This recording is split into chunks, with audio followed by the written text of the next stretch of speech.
This is an excellent setting for a competition. Really cool, closed scenario. Guys lined up on the edge of the wall like an old school, kind of like gym wars sort of thing, which I thought was, very exciting for the fans and exciting for us as competitors. So that was fun.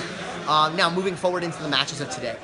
So first you had Nikki against Preguiça's son, and of course, Nikki didn't achieve victory today, and it's always what we're hunting for. So I'm obviously disappointed as well as he is in his performance. But having said that, all right, Nikki is an extremely young competitor. He's about 15 years old. I believe Preguiça's son's around 19. Nikki's only been training for about 2 years. Not really sure how much experience Preguiça's son has, but I assume a relatively large amount, considering his father. So, being an immature competitor and immature as as an adult, obviously as well. I was impressed with a few things. He was attacked at one point in the match. He had his back compromised, I would say, for about 10 to 15 minutes.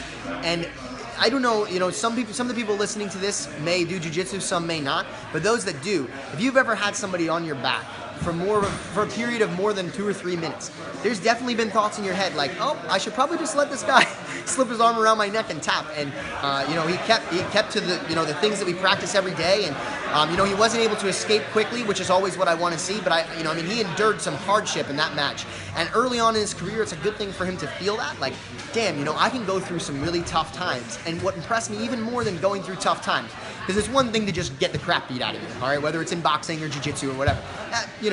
There's some tough guys out there. He was tough for sure. But it's another thing that immediately after he was attacked, for 10, 15 minutes. The last 5 minutes of the match, he came out swinging. He was really trying to attack, really his opponent. Right? Yeah, he kept pursuing. Somebody that mentally breaks would just kind of relax and not really do too much if they were tired. And I know he was tired. I mean, he fought off for like 15 minutes, but he still pushed the pace, tried to get the submission, wasn't able to do it, And then finally, the overtime, I didn't get to pay as much attention to because I had to warm up in the back myself, preparing for my fight. It's hard for me to say too much about it, but obviously, he lost via triangle, and I'm not happy about that, and he shouldn't be either. I sat down next to him and told him everything that I said. I said, listen, man, you should be disappointed with this 100%, and I know you are. And we're going to work to help, fix your mistakes, and you're going to mature as a competitor. But for somebody your age and your maturity in jiu-jitsu, I mean, it was incredibly inspiring for me to watch you go through such hardship and still continue to try to attack your opponent. Moving on, my match, I told a couple different guys this, but just sum it up as quickly as I can. Every match I go into, I have two main goals. The first is to win, obviously. I think everybody, for the most part, has that goal. And the second is to be excited.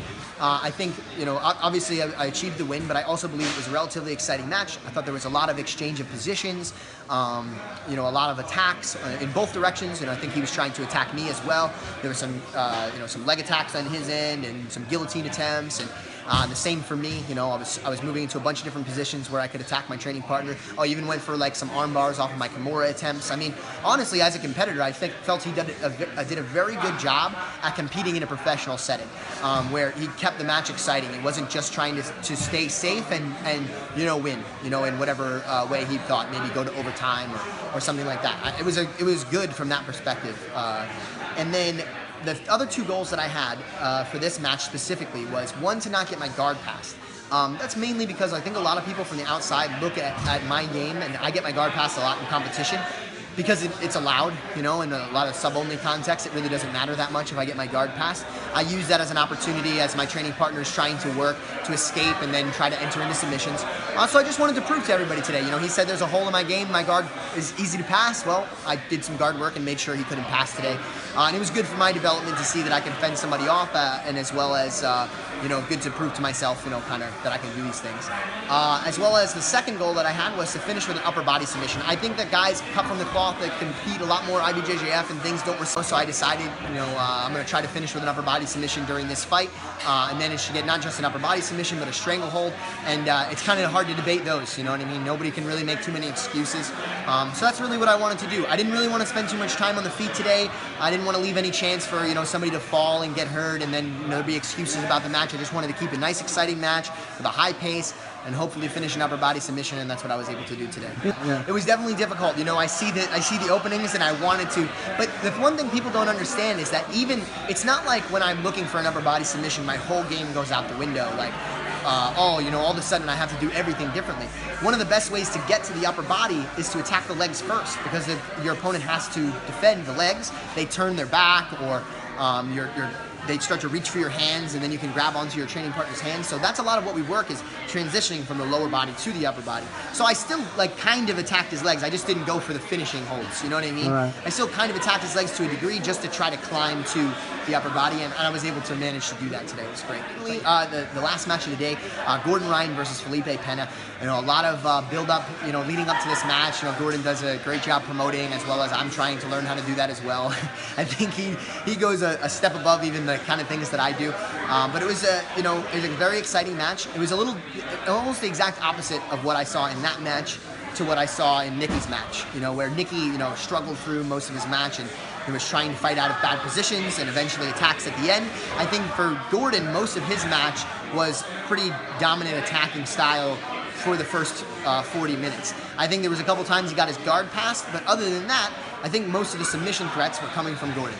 You know, Felipe trying to, you know, sprint out of the leg locks, this, that, and the other thing. So he was definitely in danger a few times. Nothing crazy deep, and I don't think it wasn't like Felipe ate any breaks or anything like that. But nonetheless, I felt like he controlled the match fairly well, you know, for the first 40 minutes. And then we move on to, obviously, what's most disappointing, all right, the loss, well, at least for us anyway, the loss at the end.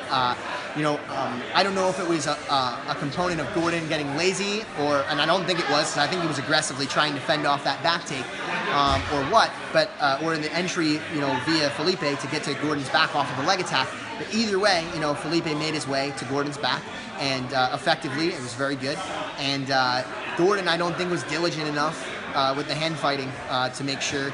Yeah, and also his hand made a little way past the shoulder line, and this is something that we generally don't accept in our training. And as soon as I saw that, I was a little fearful. And then when the hand came behind, I was like, shit, you know, like, this is very bad. And he got the submission, you know, so there's nothing else to be said, but other than, you know, I'm obviously very disappointed. I'm sure that Gordon is as well.